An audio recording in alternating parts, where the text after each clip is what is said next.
आप सभी को हमारे YouTube चैनल हिंदी मस्ती भाई मंजीत सर में स्वागत है। और मैं बता दूं कि देखिए, कोई भी पढ़ाई है तो एकदम ज्यादा सीरियस हो करके भी पढ़े तो भी दिक्कत है। ठीक है, तो प्यार से समझ करके और हमारे वीडियो को अंत तक देखने का प्रयास करिए, स्किप करके ना देखें और उसको नोट के माध्यम से नोट बनाते रहिए, लिखते रहिए। और मैं बोला हूं कि चैप्टर खत्म हो जाएगा तो आप लोगों के लिए जो है कि क्वेश्चन हल कराया जाएगा प्रैक्टिस सेट। उसके बाद मेरे मैटर समाप्त हो जाने के बाद अगर आपको लगे कि कुछ बच रहा है तो फिर कमेंट करके बताइए सर ये पढ़ाए थे, ऐसा नहीं आया था। ठीक है, तो आज मैं आप लोगों के बीच वर्णमाला भाग 3 का जो है कि लेकर के आए हैं, जिसमें हम पढ़ेंगे आज व्यंजन। व्यंजन का मतलब क्या होता है? इसको हम बोलते हैं अस्वतंत्री वर्ण। इसको बोलते हैं अस्वतंत्री वर्ण। अस्वतंत्री वर्ण का मतलब होता है कि यह स्वतंत्र नहीं है, अर्थात यह किसी ना किसी वर्ण से के वजह से बोला जाएगा। ये अर्थात इसका मतलब क्या है कि व्यंजन का परिभाषा होता है कि जिन वर्णों का उच्चारण करते समय स्वर की सहायता लेनी पड़ती है, जिन वर्णों का उच्चारण करते समय स्वर की सहायता लेनी पड़ती है, उसी को भैया हम व्यंजन कहते हैं। जैसे कहने का मतलब है, बोलते हैं क तो पहले कोनो में ले जाके कोया लगी हो, तो क ये व्यंजन है और ये अ जो है ये स्वर है। एक बात हुआ क्लियर कि व्यंजन स्वर की सहायता से बोला जाता है। दूसरा बात क्लियर हुआ कि व्यंजन अपने आप में आधा होता है। तो ये कहानी थी, आगे पढ़ेंगे हम लोग। इसमें हमको ये देखने को मिलेगा कि आज पढ़ेंगे कि व्यंजन कितने प्रकार के होते हैं। देखिए, यदि बात किया जाए व्यंजन का, तो व्यंजन अगर मैं बात करूं यहाँ पे व्यंजन की मैं बात कर दूं भाई, तो व्यंजन देखिए, व्यंजन का अगर आपसे भैया प्रकार पूछ देगा कि कितने प्रकार का होता है तो 3 प्रकार के बताएंगे। लेकिन अगर पूछ देगा कुल कितने प्रकार का होता है तो 6 प्रकार के। अगर यही सवाल पूछे कि व्यंजन कितना या मूलतः होता है तो ये जवाब होगा 33। और यही जवाब पूछ देगा कि कुल कितना होता है तो जवाब होगा 41 का। ये देखिएगा, जवाब की बात करें हम तो ये कितना में देखिए क अतो न 3 गो बा ना भाई, म अल्लाह तो 3 गो बा, तो ये तीनों के हटा के धीरे से सटा दो तो सटा देंगे तो 33। तो जब भी पूछे कि व्यंजन किसके सहायता से बोला जाता है तो स्वर से। व्यंजन अपने आप में क्या होता है तो आधा होता है। व्यंजन कितने प्रकार के तो 3 प्रकार के। व्यंजन कुल कितने प्रकार के तो 6 प्रकार के। व्यंजन पूछेगा कितना ये मूलतः तो 33 और कुल पूछेगा तो 41। अब इसमें देखेंगे कि पहला हम पढ़ेंगे स्पर्श व्यंजन। पहला पढ़ेंगे हम स्पर्श व्यंजन। स्पर्श व्यंजन में जो कहानी ये होगी कि इसी को हम उदित व्यंजन भी कहेंगे, इसी को वर्गीय व्यंजन भी कहेंगे। ठीक, अब इनकी संख्या होती है 25। दूसरे की बात करते हैं, ये होता है अंतःस्थ व्यंजन, ये होता है अंतःस्थ।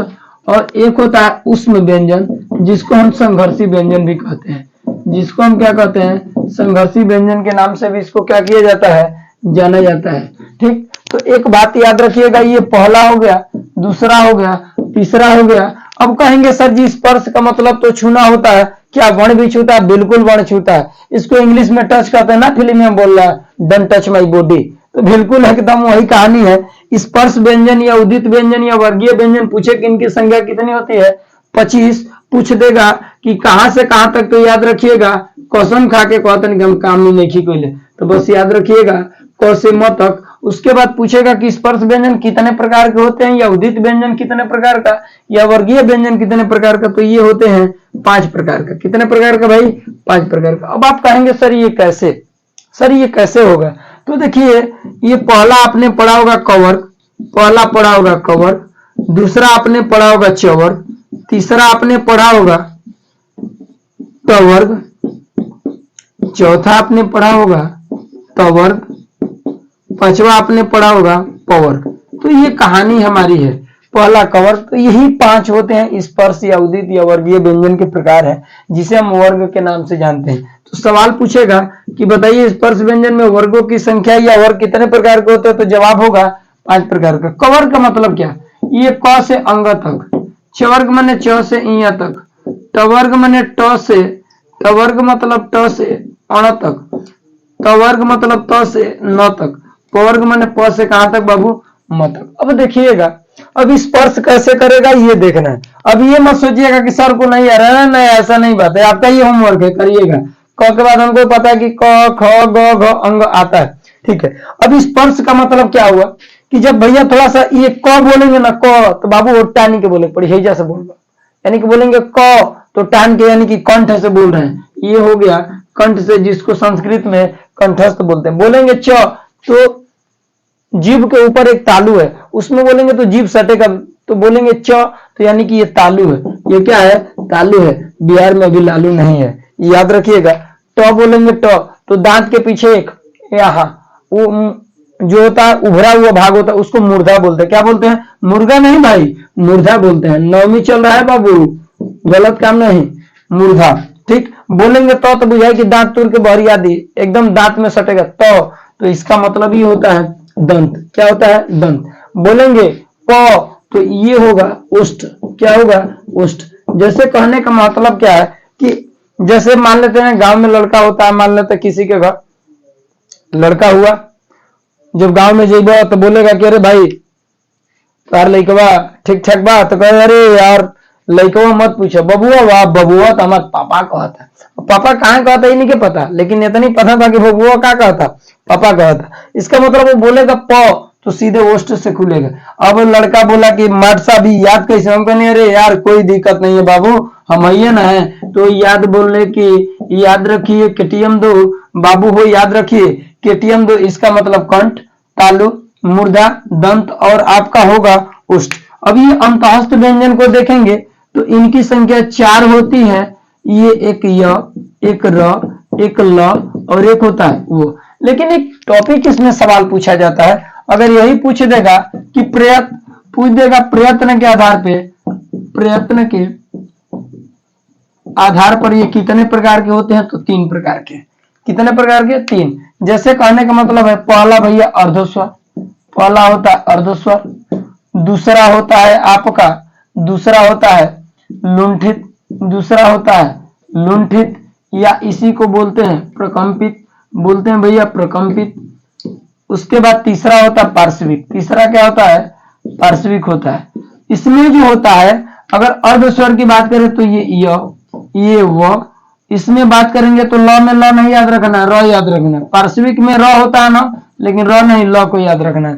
तो यानी कि अर्ध, कोई पूछेगा कि यह वह कौन सा स्वर है, तो अर्ध स्वर है। पूछ देता है कि प्रयत्न के आधार पर र कौन सा वर्ण है या लुंठित वर्ण है, पूछ देगा निम्न में लुंठित वर्ण क्या है, तो र। इसका तरीका एक ही है भैया कि ल के लिए ल नहीं बोलना है, क्या बोलना है, र बोलना है, और ये बाकी जो हो गया वो ल हो गया। उसके बाद एक बात याद रखिएगा, थोड़ा सा कुछ टॉपिक है, उस टॉपिक में हम ये देखेंगे कि जैसे सवाल आपका एक आपसे सवाल ये पूछा जाता है कि इसमें कुछ चीजें हैं जो कि हमको जानकारी रहना सभी को जरूरत है। जैसे ये डॉक्टर भोलानाथ तिवारी थे, डॉक्टर भोलानाथ तिवारी, जिसे संघर्षहीन बताए, ये बताए कि यह एक प्रकार का संघर्षहीन वर्ण है। संघर्षहीन,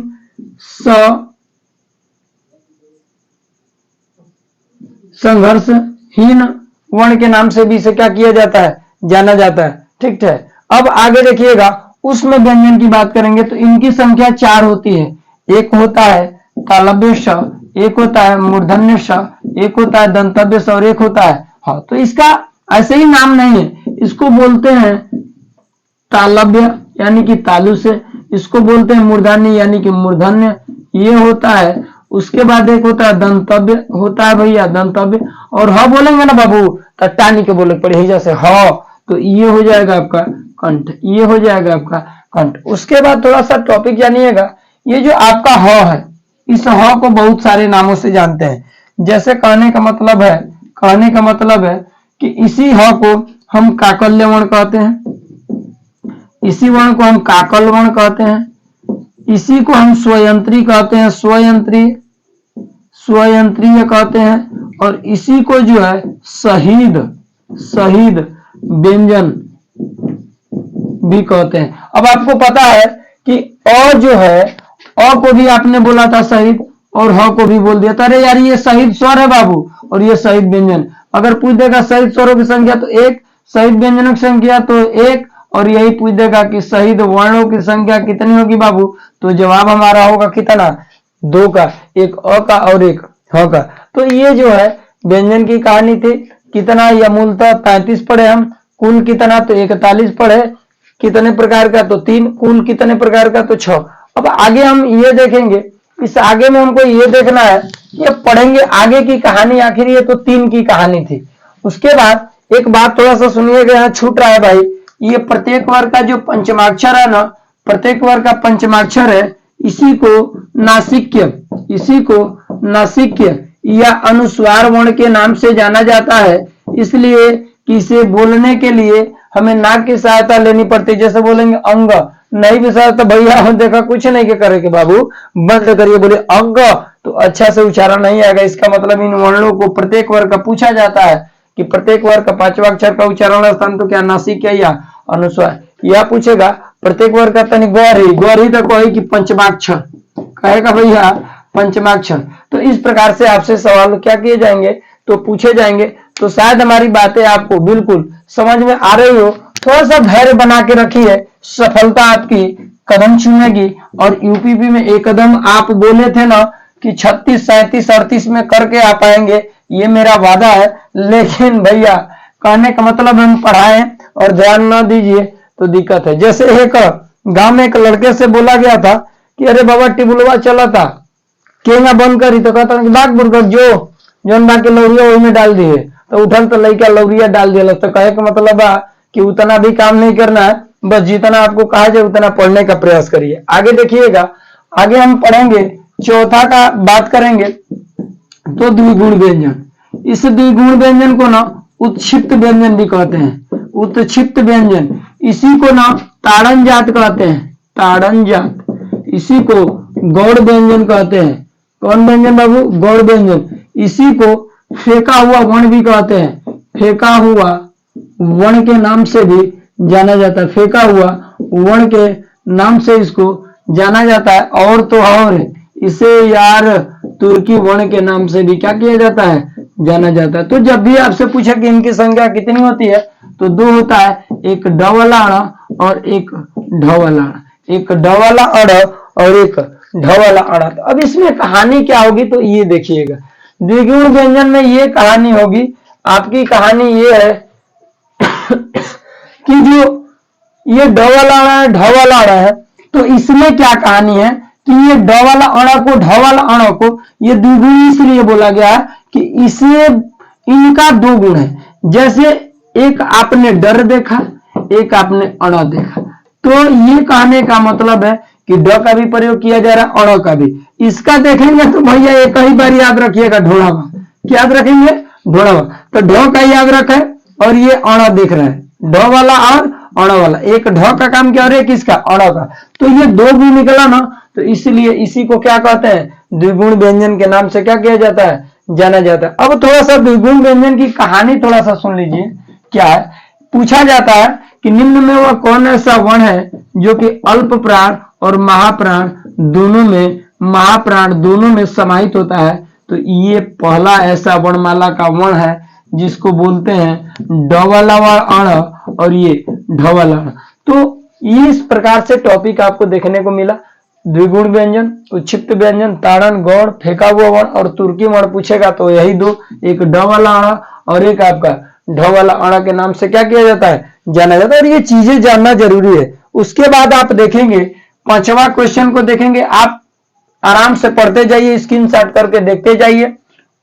5वां आप देखेंगे, एक आपने पढ़ा होगा आगत व्यंजन, इसी को बोलते हैं गृहीत व्यंजन, इसी को बोलते हैं नवीन विकसित ध्वनिया, नवीन विकसित ध्वनिया के नाम से जाना जाता है, नवीन विकसित ध्वनिया।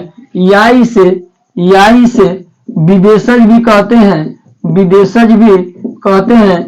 या इसे मेहमान के नाम से भी जाना जाता है बाबू।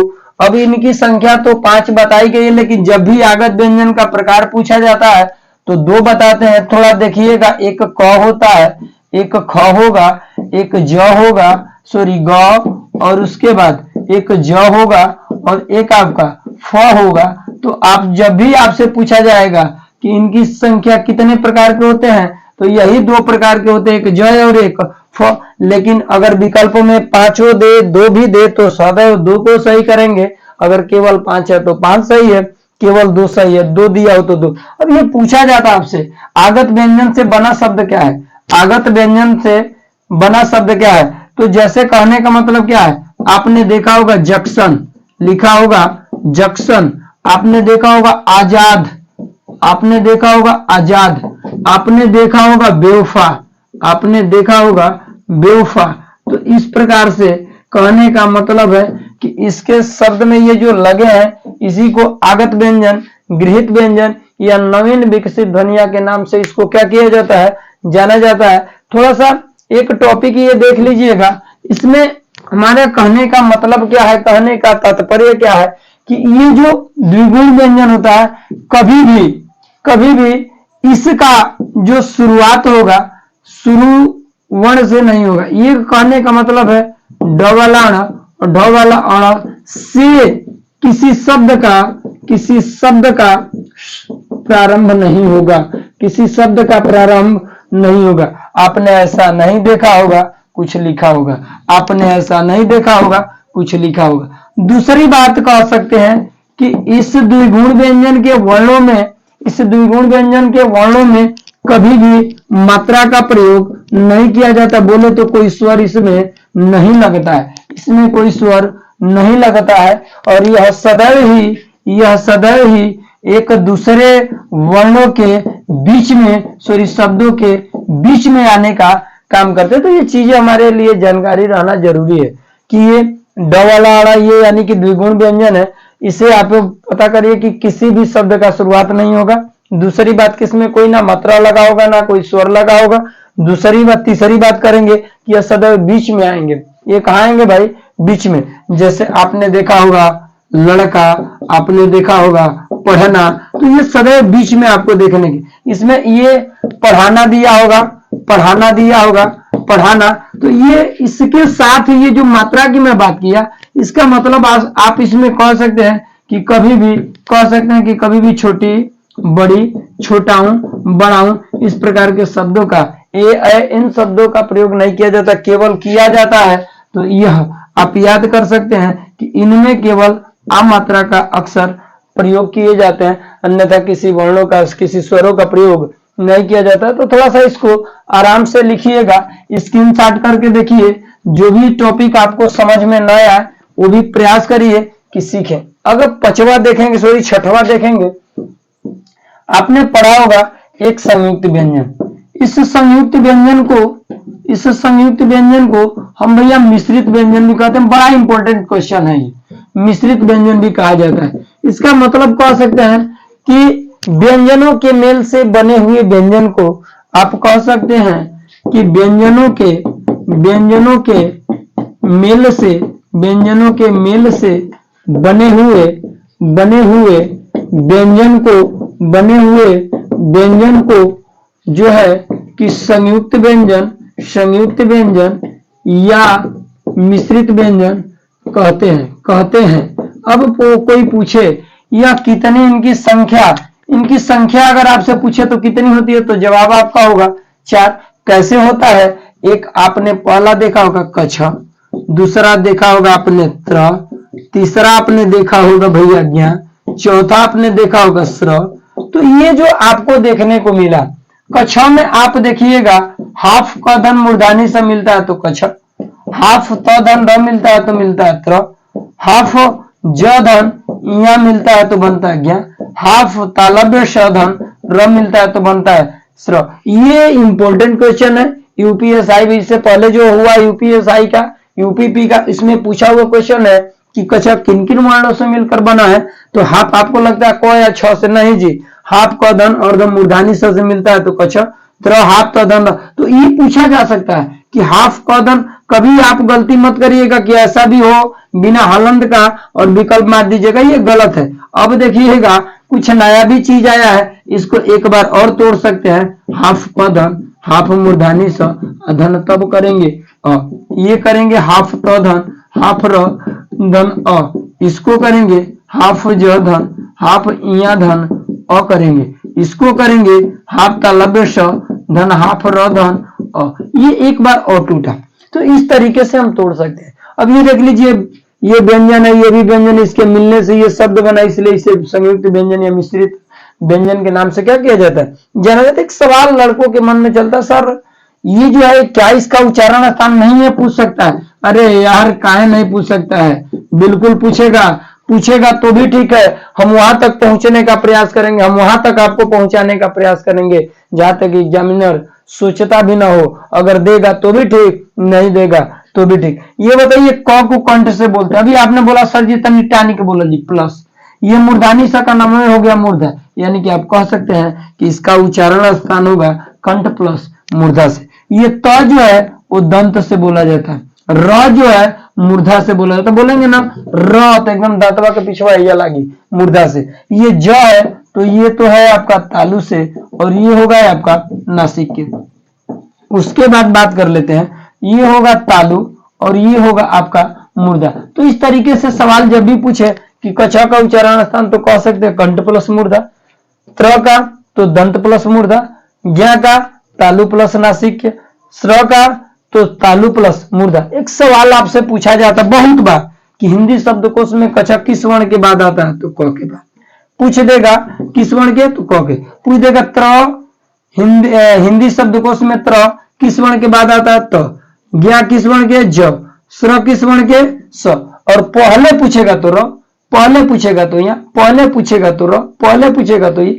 कहने का मतलब है ये संयुक्त व्यंजन है, इनकी संख्या 4 होती है। हमने संयुक्त स्वर भी पढ़ा था, मिश्रित स्वर पढ़ा था, संध्याक्षर संयुक्त स्वर पढ़ा था, मिश्रित स्वर पढ़ा था और संध्याक्षर पढ़ा था कि वह जो होते हैं 4 ए ऐ ओ और उसके बाद यही 6 है। अब देख लीजिए आपने पढ़ा होगा कि जो आपने ये देखा, थोड़ा सा इसको स्क्रीनशॉट करिए, फिर आगे चलते हैं, फिर आगे चलते हैं। अब इसमें क्या कहानी होगी थोड़ा सा सुन लीजिएगा, हमारी बातें सुनने का प्रयास करिए और अंत तक देखिए, अच्छा से देखिए और बिल्कुल आपको समझ में आएगा। जैसे आप देख लीजिए कि पहला आपने पढ़ा स्पर्श व्यंजन, क्लियर, दूसरा आपने पढ़ा अंतःस्थ व्यंजन, दूसरा आपने पढ़ा इसमें अंतःस्थ व्यंजन, तीसरा आपने पढ़ा भैया उसमें व्यंजन, चौथा आपने पढ़ा इसमें द्विगुण व्यंजन, ठीक है।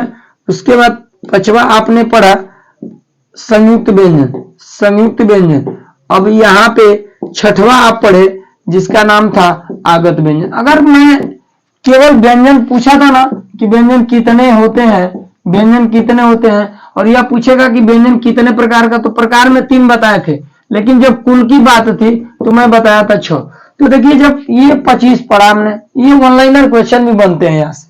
इस आपको पता चले कि स्पर्श व्यंजन 25 होते हैं, अंतःस्थ व्यंजन 4 होते हैं, उसमें व्यंजन भी 4। तो अगर हमें 33 पूछेगा आपको, तो मैं बताया था कि जब पूछे कि व्यंजन कितने प्रकार का होता है, तो भैया यही 3 प्रकार का होता है। तो जब कितने प्रकार 3 है तो कितनी संख्या तो 33 होगी, 25 और 4 29, 4 35, इनकी संख्या हो गई 33। अब देखिए, अब जब कुल पूछेगा तो एक ये कहानी होगी, ये 6 जो होंगे ये आपका कुल पूछेगा कि व्यंजन कुल कितने प्रकार के होते हैं, तो 6 प्रकार के।